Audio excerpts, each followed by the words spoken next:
د لوی سپېڅلي څښتن تعالی په سپېڅلي نامه چې ډېر مهربان او بخښونکی دی، ټولو قدرمنو کتونکو او اورېدونکو ته څوک چې په دې وخت کې موږ په ژوندۍ بڼه ګوري او که څه به بیا موږ وروسته ګورئ، ټولو ته ډېر زیات سلامونه. د لوی افغانستان تلویزیون ته په خیر راغلاست. نن څنګه چې تاسې زموږ موضوع ګورئ، دا د پنجابي ریاست لاسوهنه او د لوی افغانستان مخنیوی، د دې په اړه به در سره موږ خبرې کوو. ډاکټر صاحب هم په خپل نظر درښکوي، خو لومړی به زه دا پاور پوینټ کې چې ما جوړ کړی دی دا کوم پریزنټیشن دا به در سره شریک کړم. دې کې داسې دی چې پښتونخوا د افغانستان خاوره ده. یعنې یوه ستونزه دا ده لکه دا غټ مشکل چې د پنجابي ریاست او د افغانستان په منځ کې دی، دغه د پښتونخوا خاوره ده چې دا د افغانستان خاوره وه او اوس پرې پنجابي ریاست ناجایزه قبضه کړې ده. بیا دې په لوی افغانستان کې د پنجابي ریاست لاسوهنه او لاسپوڅي، نو دې په خاطر باندې بیا دوی په افغانستان کې همیشه لاسوهنه کوي، دې په خاطر باندې چې افغانستان ثبات طرف ته لاړ نشي یا ډېر پرمختګ ونه کړي او دومره هغه د ژوند سهولتونه باید د پښتونخوا نه کم وي، ځکه که بیا چېرته د افغانستان د ژوند سهولتونه او د پرمختګ او پرمختیا د پنجاب او د پښتونخوا نه کمه وي، نو بیا دې په خاطر باندې به پښتانه سره نه یوځای کېږي. نو دوی همیشه کوښښ کوي که چېرته لوړه شي او پرمختګ زموږ ثبات او هر څه زموږ د پښتونخوا نه لوړ، خپله به پښتونخوا د افغانستان طرف ته راځي. دوی په خاطر باندې دوی په افغانستان کې چې دی همیشه لاسوهنې کوي، دغلته ځان دپاره داسې دغه پیدا کړي ځینې ګوندونه او ځینې د ګوندونو مشران او ځینې لاسپوڅي خپله په افغانستان کې چې د هغې د لارې په افغانستان کې باید دوی جګړه وکړي چې د افغانستان ثبات طرف ته لاړ نشي او پرمختیا طرف ته لاړ نشي. پیژندنه د افغانستان جغرافیوي او تاریخي حدود، پښتونخوا د افغانستان برخه ده. نو دې په خاطر باندې دا لکه په همیشه پاکستان یا پنجابي ریاست ډار لري که چېرته افغانستان کې ثبات راشي نو خاورې حق وغواړي او بېرته به لوی افغانستان طرف ته بیا ځي او د هغې دعوه به کوي. که چېرته افغانستان یو د نظامي لحاظ هم پیاوړی شي، اقتصادي لحاظ هم پیاوړی شي، نو بیا خو ډېره په اسانۍ باندې کولی شي خپله خاوره بېرته ترلاسه کړي. نو د دې په خاطر باندې هغه نه پرېږدي چې افغانستان یو پرمختللی هم د نظامي لحاظه او هم د اقتصادي لحاظه شي. بیا د پنجابي ریاست هدف د پښتنو ویش ساتل او د لوی افغانستان مخنیوی. نو دې په خاطر باندې دوی همیشه غواړي چې د پښتنو په منځ کې همیشه هم دغه جګړې دوام وکړي، چې دغه ویش چې دی دا د پښتنو په منځ کې همداسې باید بقا پیدا کړي، لکه څنګه وخت چې د انګریزانو د وخت نه شروع شوی دی چې دوی بېرته یووالي طرف ته لاړ نشي. بل د جګړه د پرمختګ مخنیوی او د افغان ملت د یووالي مخه نیسي. همدغه چې څنګه دی لکه نو دوی بیا په دې باندې پوهېږي چې دا جګړه ده چې دوی د لارې به دوی د پرمختګ مخه نیسي او بیا به ورسره خپله چې کله پرمختګ نه راځي او افغانستان کې جګړه نو په یو جګړه ځپلي هېواد پورې خو بیا خپله نور پښتانه بیا نه غواړي مثال خبره چې راشي د هغې سره یو ځای شي. نو دغه غټې مسلې دي چې دې ته باید ټول افغانان متوجه اوسېږي. بیا د ستراتیژیک ژوروالی او تل د نظام ضد ډلې، دا لکه د پاکستان یو خدام دی هغه سټریټیجیک ډیپ چې وایي که نه، لکه چې غواړي افغانستان خپل هغه پالیسي د سټریټیجیک ډیپ طرف ته ورسره وړي. دې په خاطر چې هلته همیشه دوی د هند نه ډال لري پاکستان او داسې فکر کوي که چېرته هند په دوی باندې حمله وکړي نو شاته باید دوی سره داسې یوه اضافه خاوره وي چې بیا که چېرته دوی تښتي یا خپل هغه وسایل وړي چې هغه ورنه بیا دفاع وکړي. نو هغه غواړي چې همدې په خاطر باندې افغانستان غواړي چې دلته دا کوم مشران یا کوم حکومتونه راځي دا باید همیشه د دوی د اثر رسوخ لاندې. نو دې په خاطر باندې دوی همیشه هلته ځینې ډلې پیدا کوي. بیا که هغه ډله د دوی هغه د څه چې د دوی هغه پالیسي ده هغه ورسره نه مني، بیا د هغې په ضد باندې بله ډله پیدا کوي. نو همدغه شان د جګړو ته هم دوام پیدا کېږي او د دوی هغه خپل کوم غوښتنې چې دي هغه هم بیا په دوی باندې په زوره به مني. بیا د پاکستان غواړي افغانستان د هند پر ضد ستراتیژیک ژوروالی وګرځوي. نو دې باندې مخکې ما خبرې وکړې د افغانستان د خپلواکۍ د خپلواک د افغانستان د خپلواک سیاستونو مخنیوی کوي. همدا چې دی چې کله جګړه په یو هېواد کې او دوی ماته چې کله یو منظم حکومت راشي، لږ ثبات پیدا شي، پرمختګ شروع شي، نظامي قوت پیدا کړي، نو دوی بیا داسې خپل ګوندونو د لارې بیا هلته داسې جګړه شروع کوي او دوی بیا مرستې کوي او هغه جګړه چې ده هغه بیا پر مخ باندې بیایي او هغه همیشه هغه جګړه چې ده بیا دوام پیدا کوي. نو دوی همیشه چې کومه ډله د دوی په تبه وي خو چې په حکومت کې راشي او د دوی ځینې غوښتنې ونه مني بیا هغې پسې به بله ډله پیدا کوي. دا موږ په دې څلورو لسیزونو په ډېر وخت کې موږ دا ولیدل او دا موږ ته تجربه شوي دي.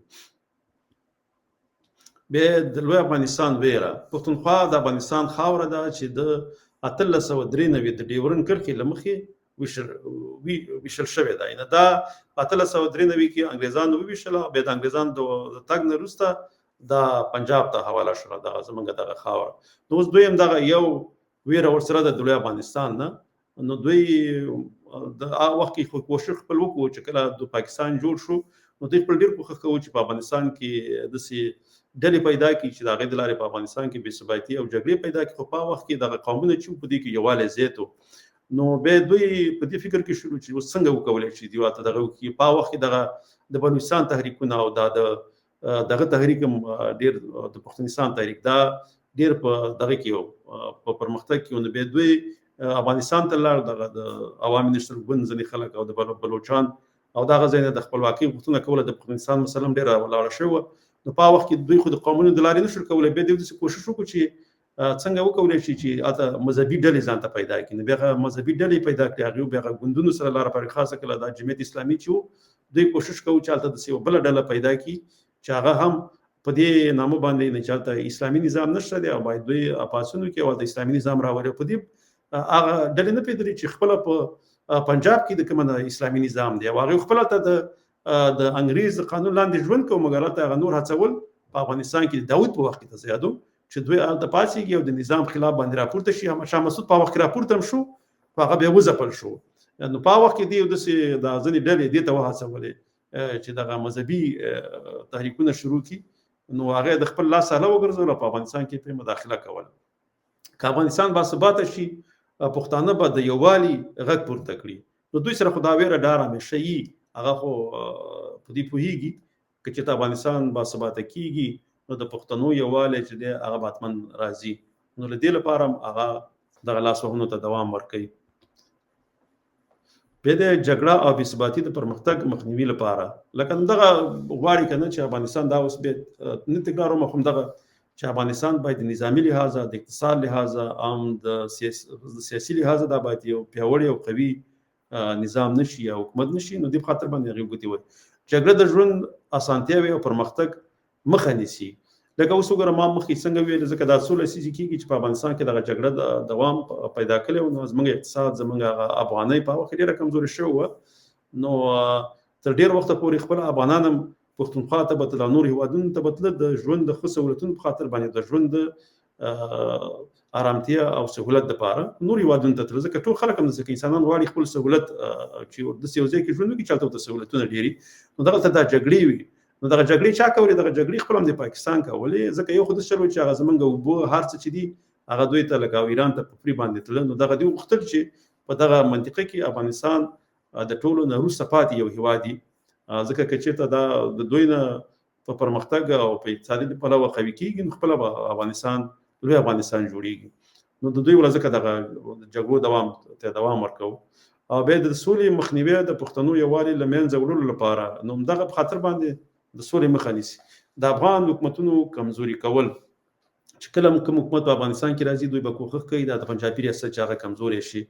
اقتصادي او سیاسي فشارونه، نو پنجاب چې دی دغه کم حکومت چې د پنجاب دی لکه دا کوشش کوي د سوداګرۍ له لارې بندول، د سوداګرۍ لارې بندول، کراچۍ بندر، ترانزیت فشارونه. نو چې کله په افغانستان سره دوی کومه ستونزه پیدا شي یا دغه څه مسلې او په افغانستان باندې د ځینې غوښتنې هغه ونه منلی شي، نو بیا دوی دا د کراچۍ بندر به په پخوا بندوه، دا ترانزیتي لاره به یې بنده کړله، بیا به د افغانستان لپاره ډېر زیات مشکلات اوس خو شوی دی. ځکه هغه د ایران د لارې او دغه د ازبکستان، ترکمنستان دغه ټول لارې تجارتونه کېږي. نو چې اوس کله کله دوی دغه فشارونه هم غواړي په افغانستان باندې واچي، هغه نشي اچولی. بل دا دی د افغان حکومتونو تهدید او محدودیتونه، نو دغه د اقتصادي پرمختګ ته خنډونه، نو دا ټول د پنجاب ریاست پیدا کوي. خپایل د افغانستان ملي حاکمیت ته زیان، ټول افغانستان د جوړېدو مخنیوي، د سیمه ییز ثبات ته خطر. او د اخرنۍ سلاید هم دی پای او پیغام. پښتونخوا د افغانستان خاوره ده او د پنجابي ریاست هڅې به د تل لپاره د پښتنو یووالي ته خنډ نشي جوړولی. د افغانانو ملي یووالی، باثباتي او پرمختګ ته اړتیا، نو دغه شیونه به کوو.